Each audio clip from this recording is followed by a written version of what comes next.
Who Framed Roger Rabbit?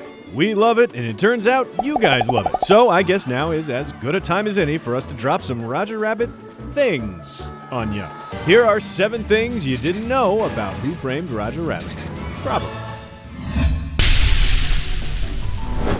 You guys probably already know about the legendary Jessica Rabbit upskirt shot after Benny's crash, and it's been animated out of the DVD release anyway, so it's not worth spending our first thing on. If for some reason you didn't know about that, I'm sure you're already Googling it, and you probably aren't even hearing what I'm saying right now, you complete tool. Either way, this is a family show, so no crotch talk. Instead, let's start with those tasty cartoon hoots.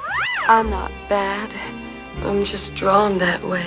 Animation director Richard Williams designed Jessica Rabbit, and since she's a humanoid, the animators wanted to make sure that they couldn't be accused of just rotoscoping a real live woman to create her. Williams' design for Jessica was based in part on Red Hot Riding Hood from the old Tex Avery cartoons, but the challenge was to make Jessica even more exaggerated and toony without making her look, well, scary or grotesque.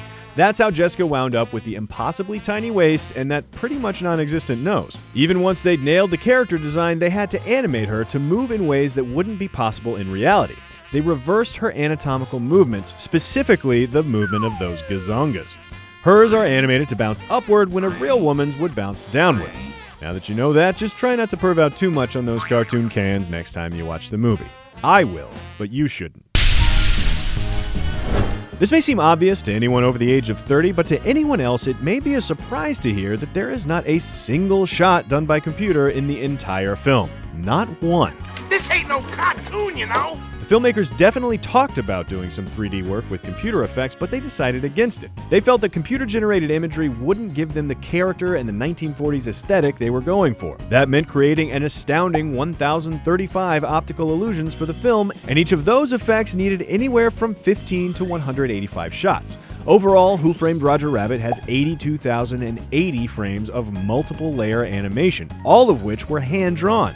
Remember, it's 24 drawings for every 1 second of animation. So take this scene with the weasels. Each weasel had 5 lighting effects layers, which then added up to 25 pieces of artwork per frame or 600 drawings per second. Or this part, where Eddie's walking through the studio's backlot. This sequence has about 190 separate pieces of film that had to go through an optical printer to put it all together. Once all the elements were stacked together, it was 8 feet tall. That's 8 feet of animation cells and pieces of film for about 30 seconds of screen time. It took a lot of help to do it all. At the time of its release, Who Framed Roger Rabbit had the longest end credits in the history of movies at about 6.5 minutes.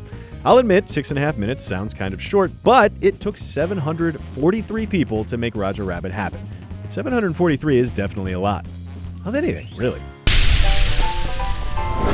Even though Mickey Mouse is in the actual movie, they still stuck in some obligatory Mickey Mouse Easter eggs. Here's one in the photo in Roger's wallet. In this photo, Roger and Jessica are supposed to be at the Brown Derby in Hollywood, which is famous for the celebrity portraits on the wall. In this case, the celebrities include Roger himself and Mickey Mouse. By the way, the other caricatures are all of the different filmmakers who made Roger Rabbit, including Robert Zemeckis, Steven Spielberg, Arthur Schmidt, and, others, who I don't care about. And right here, when Eddie picks up the bombs, the way he's holding them creates another Mickey. Finally, the hole in the wall leading to Toontown, right there with the yellow light coming through, is also in the shape of Mickey Mouse. So, now you know that.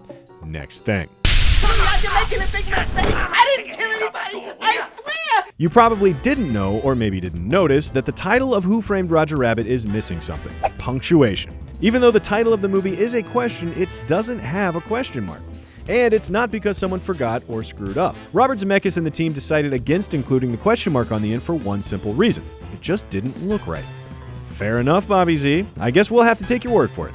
You don't mind if I call you Bobby Z, right? That does have a question mark on the end, by the way, because I'm actually asking you. Sorry. For Bob Hoskins and the other actors in Who Framed Roger Rabbit, there were several instances where they had to act with basically nothing.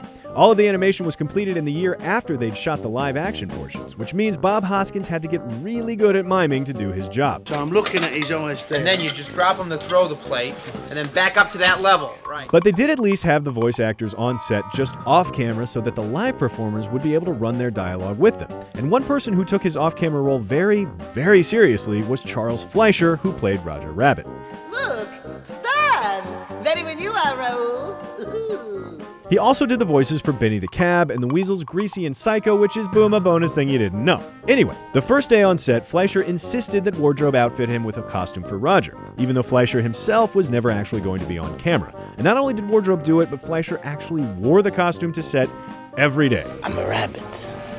3 years of acting school, and I'm a rabbit. Whatever helps you get into character, I guess. Who Framed Roger Rabbit is full of achievements in special effects, but it also represents another historic moment. It was the first time that major studios allowed their cartoon characters to appear in a competing studio's project. It's just Dumbo. I know who it is. I got him on loan from Disney. It was a nearly impossible thing to accomplish, and the only way it got done was by Steven Spielberg asking the studios himself. At the time of Roger Rabbit, Spielberg had already made several of the top-grossing movies of all time, so there wasn't really anyone left in Hollywood who wasn't willing to lick his balls and grundle. But there were a few caveats and details to work out for the cartoon deal, not the careful yet thorough tonguing of Steven Spielberg's genitalia. For one, Warner Brothers only agreed to loan Daffy Duck and Bugs Bunny on the condition that they'd have equal screen time with Donald and Mickey respectively. And for this all-important moment of Bugs and Mickey being on screen together for the first time, the filmmakers had to make sure that Bugs is the one who hands Eddie the spare tire.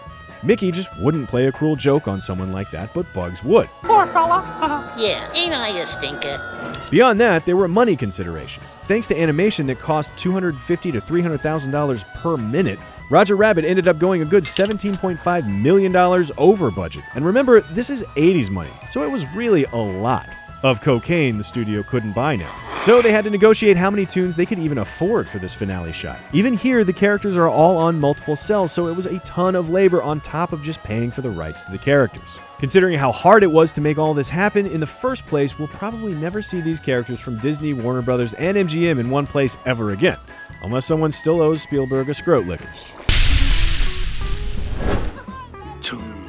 Since Who Framed Roger Rabbit kind of represents an unprecedented mashing up of all the big cartoons of the 1940s, Richard Williams used that as an inspiration when designing Roger. Roger is basically a bunch of other famous characters in one. Williams started with Droopy Dog's orange hair and head, and then took Bugs Bunny's cheeks. He then went with Porky Pig's bow tie and Mickey Mouse's yellow gloves, from the 1940s version of Mickey, of course, and finally Goofy's pants. Lastly, he decided to go with an overall style most similar to Tex Avery's. After gathering those elements, he settled on making Roger a white rabbit with red pants and a blue bow tie to create a subliminal resemblance to the American flag.